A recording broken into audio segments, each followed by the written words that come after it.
पन्नगे च सुरेन्द्रे च कौशिके पाद संस्पृशि निर्विशेष मनस्काय श्री वीरस्वामिने नमः। आरहत वाङ्मय में कहा गया है, अठ सुहुमा इंग पेहा ए जाइम जानित्तु संजय दया हिगारी भूएसु आस चिट्ठ स ए हिवा। जीने की कला का एक महत्वपूर्ण सूत्र है दया, अनुकंपा। मन में प्राणियों के प्रति अनुकंपा रखना, दया रखना।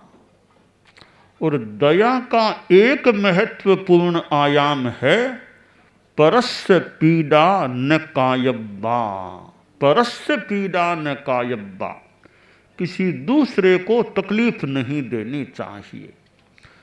अपनी दुर्भावना से, असंयम से दूसरों को तकलीफ देने से बचने का प्रयास करना चाहिए। आदमी के चित्त में अनुकंपा का भाव होता है तो फिर वह दूसरों को जानबूझकर कष्ट देने का प्रयास, वो भी बिना मतलब, नहीं करता या बचने का प्रयास करने वाला हो सकता है। तो दयाधिकारी, आदमी के मन में अधिकारी बनने की भावना आ सकती है। मैं अमुक संस्था का अधिकारी बन जाऊं, मैं गांव का अधिकारी बन जाऊं, मैं प्रांत का प्रमुख बन जाऊं, देश का प्रमुख अधिकारी बन जाऊं। हो सकता है किसी का भाग्य आदि का योग हो, बड़े पद पर कोई आ जाए, देश का अधिकारी मुखिया बन जाए। परंतु और कोई अधिकारी बने न बने, दयाधिकारी, हम दया के अधिकारी बन जाएं। दया हमारे पास रहे। जो चीज़ हमारे पास होती है हम उसके अधिकारी हो सकते हैं। तो दया का भाव हमारे भीतर में रहे और हम दया के अधिकारी बन जाएं। अहिंसा, अनुकंपा के लिए त्याग और संयम की चेतना भी आवश्यक है। जिसमें त्याग की भावना होती है, संयम होता है, वह आदमी अनुकंपा, दया का पालक अच्छी तरह रह सकता है। त्याग में सुख होता है। नहीं राग समम दुखम, नहीं त्याग समम सुखम। राग के समान दुख नहीं और त्याग के समान कोई सुख नहीं। त्याग बड़ा सुख होता है। त्याग धर्म है। आचार्य भिक्षु जिनके संदर्भ में भी कि त्याग धर्म है, भोग अधर्म है, व्रत धर्म है, अव्रत अधर्म है, राग है असंयम के प्रति या असंयम के प्रति राग है, वो धर्म नहीं है। किसी को तारना, जीना मरना एक बात है, तरना और तारना यह धर्म का काम होता है। तरना तारना है तो दया की नाव पर बैठो।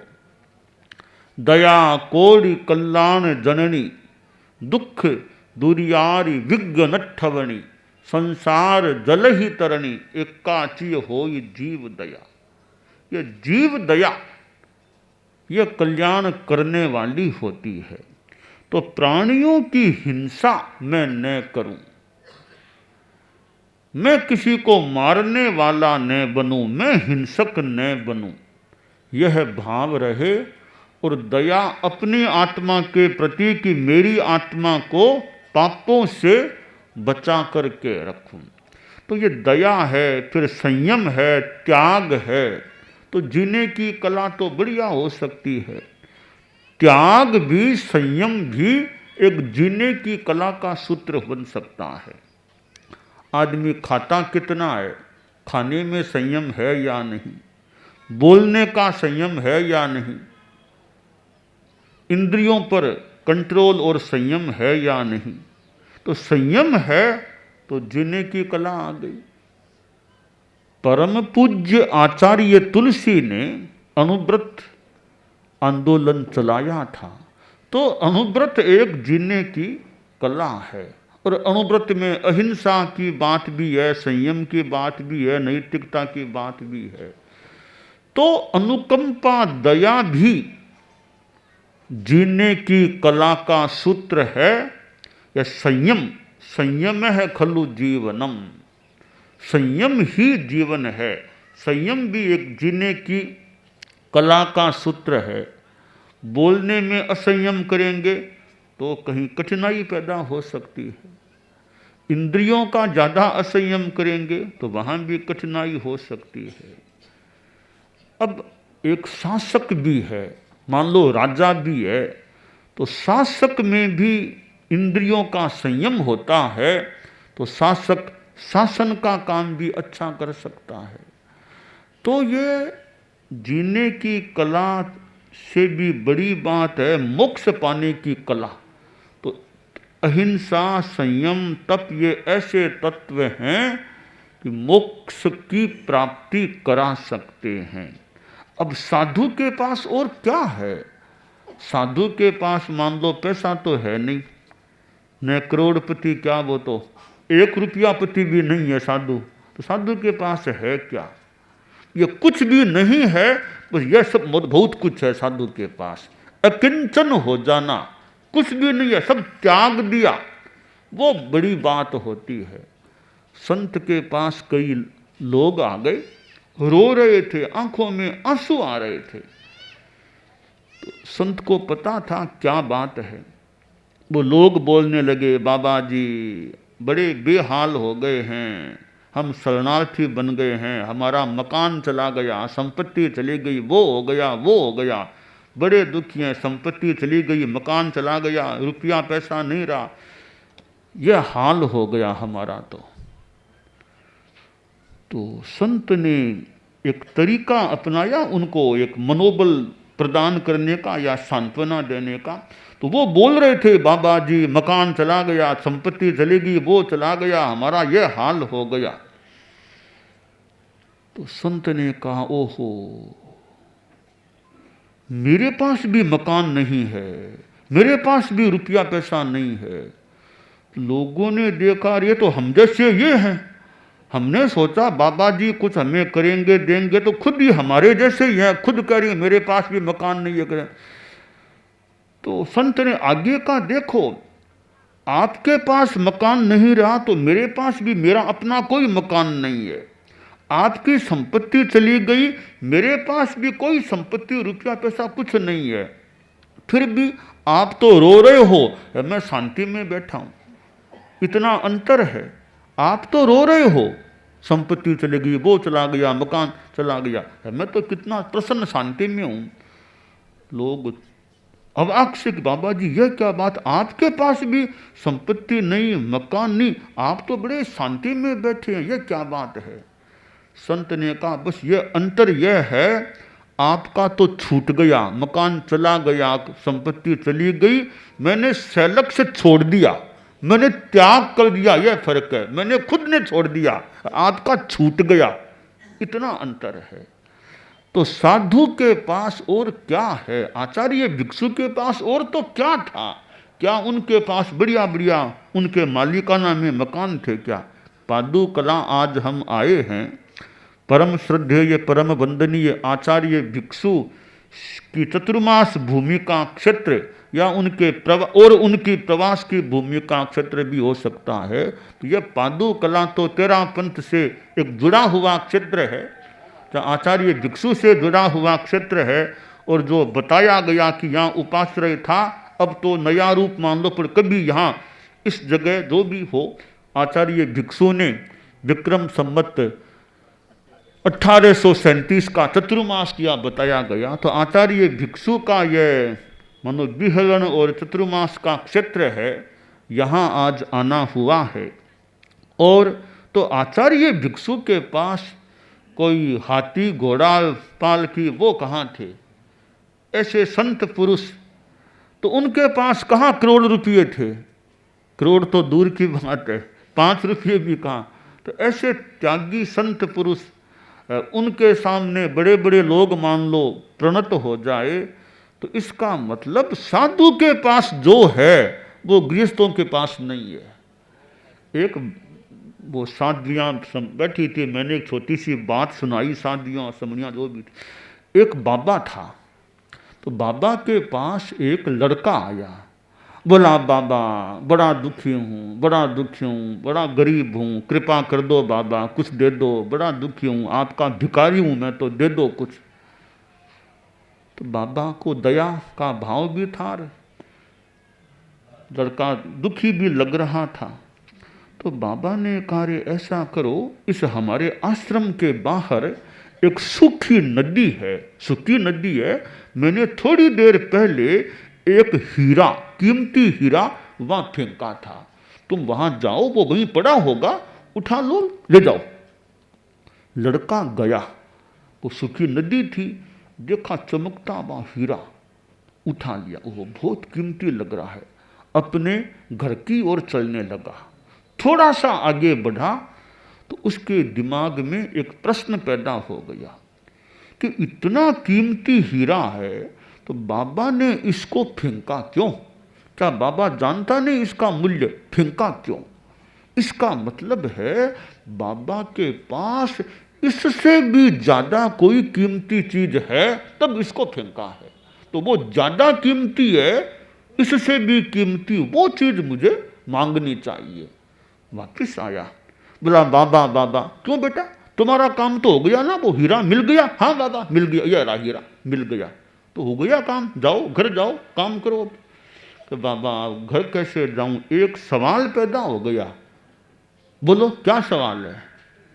कि बाबा मेरा प्रश्न है, इतना कीमती हीरा आपने इसको फेंका क्यों? आपने फेंका है तो जरूर कोई इससे भी बढ़िया हीरा, बढ़िया चीज आपके पास है, इससे भी कीमती हीरा आपके पास है, आप मुझे वो हीरा दे दो, वो हीरा मुझको दे दो, इससे भी ज्यादा कीमती।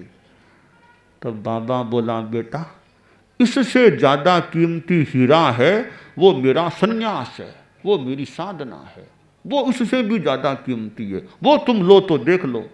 बाबा मुझे वो ही चाहिए, मैं भी इस हीरे को फेंकूंगा। वो लड़का गया, उसने भी हीरे को फेंक दिया। बाबा मुझे तो सन्यास दे दो आप, वो चाहिए।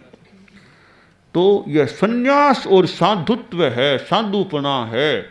दुनिया की अमेरिका ले लो और कोई देश, सबसे बढ़िया से बढ़िया कोई हीरा हो, हमारे श्रावक लोग बैठे हैं, कोई हीरो आदि के कोई व्यापारी कहीं कोई हो, तो उनके पास बढ़िया से बढ़िया हीरा हो, कीमती से कीमती, वो हमारे सामने रख दो, मैं कहूँगा साधुपने के सामने वो नाकुछ चीज है वो हीरा।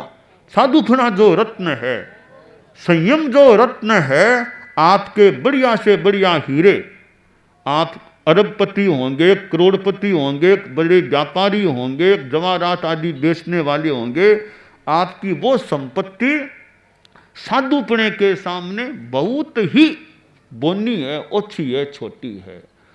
तो संयम ऐसी संपत्ति है। तो आचार्य भिक्षु के पास कोई, वो आप लोगों के पास जो कीमती हीरे हो, वो हीरे तो उनके पास कहाँ से, कैसे?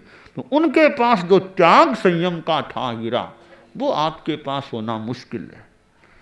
तो यह अहिंसा, दया और साथ में संयम और त्याग, तपस्या, ये चीजें जीवन में आ जाएं तो जीने की कला के बड़े अच्छे सूत्र हैं। ठीक है, साधु जितना संयम आप मान लो नहीं भी कर सके, साधु जितनी दया अहिंसा मान ले नहीं भी पाल सके, साधु जैसी तपस्या मान लो नहीं भी कर सके, परंतु एक सीमा तक आप भी कर सकते हैं। गृहस्थ को भी अधिकार है धर्म करने का। परम पूज्य आचार्य महाप्रज्ञ जी जो प्रेक्षा ध्यान कराते थे, प्रेक्षा ध्यान का क्रम आज भी अभी भी वर्तमान में भी वैसे चालू है। तो प्रेक्षा ध्यान भी न प्रियता और न अप्रियता, समता भव, राग द्वेष की समता में रहो। तो समता आ जाती है तो अहिंसा भी आ जाती है, संयम भी आ सकता है। तो ये अहिंसा, संयम और तप, ये जीवन जीने की महत्वपूर्ण एक कला के सूत्र हैं। और फिर आदमी चलता कैसे है, बोलता कैसे है, खाता कैसे है, पीता कैसे है, बैठता कैसे है, सोता कैसे है, खड़ा कैसे रहता है, इन चीज़ों पर भी ध्यान दे ले। जयम चरे जयम चिट्ठे जय मासे जयम सहे जयम भुंजन तो बास। तो सब चलने में भी संयम, खड़ा रहने में भी संयम, बैठने में भी संयम। बैठते कैसे हैं, एक तो यूं बैठ गए, एक थोड़ा गर्दन को सीधा यूं, मेरुदंड सिद्ध ऐसे बैठे मान लो, शांति से स्थिरता से बैठे हैं। तो बैठना भी कलापूर्ण हो सकता है। सोना है, कायोत्सर्ग की मुद्रा में लेट गए, शरीर शिथिल, कायोत्सर्ग की मुद्रा, श्वास लंबा, चित्त की एकाग्रता, इस कायोत्सर्ग की मुद्रा में सोएं तो सोने की भी कला हो सकती है। भुंजे संयम से खाना, खाने में भी संयम रखना। एक तो फटाफट खा लिया, एक शांति, अनासक्ति, बढ़िया चीज़ लगी खूब खा ली, यह कला नहीं, बढ़िया चीज़ है, अपना खाने का संयम तो रखना चाहिए। बाकी तो आदमी है, कभी मन हो जाए ज़्यादा भी खा लेता है, पर खाने का भी संयम, बोलने का भी संयम, कितना बोलना, क्या बोलना, कैसे बोलना, तो वाणी का भी संयम है। तो जीने की कला हो गई। हमारे आत्मा के लिए तो ये बातें है ही। व्यवहार में भी देखें कि आदमी बोलता कैसे है, आदमी का व्यवहार कैसा है, आदमी खड़ा कैसे रहता है। तो ये आदमी के तौर तरीके हैं, खाता कैसे है, बस ये तौर तरीके अच्छे हैं तो जीने की कला हो जाती है। तो जीवन तो हर प्राणी जीता है, कीड़े मकोड़े भी जीवन जीते हैं, परंतु कलापूर्ण जीवन जीना, संयम युक्त जीवन जीना, कि जियो और जीने दो, एक सामान्य बात है, जियो और जीने दो, पर कलापूर्ण जीवन जियो, संयम जीवन जियो। जीने दो, किसी के जीने में व्यवधान मत डालो, किसी को मारो मत, दूसरों को भी जितना हो सके संयम से जीने की प्रेरणा दो, जागो और जगाओ। तो यह कलापूर्ण जीवन है। तो आदमी कलापूर्ण संयम, अहिंसा, तप का जितना संभव हो सके ऐसा जीवन जीने का प्रयास करे तो एक जीवन अच्छा हो सकता है। यह जीवन भी अच्छा, और आगे इस जीवन के बाद भी लाइफ आफ्टर डेथ जो है वो भी अच्छा रह सके, शांतिमय रह सके, अच्छा समाधिमय रह सके। तो ये आज पादु कला में आना हुआ है। और परम पूज्य गुरुदेव तुलसी भी पधारे थे, परम पूज्य आचार्य श्री महाप्रज्ञ जी पधारे थे, आज हम फिर आए हैं। तो पादु कला से संबद्ध हमारे श्रावक लोग भी हैं, यहाँ की जनता भी है, सभी में सद्भावना, नैतिकता, नशा मुक्ति जैसी बातें रहें, यह काम्य है।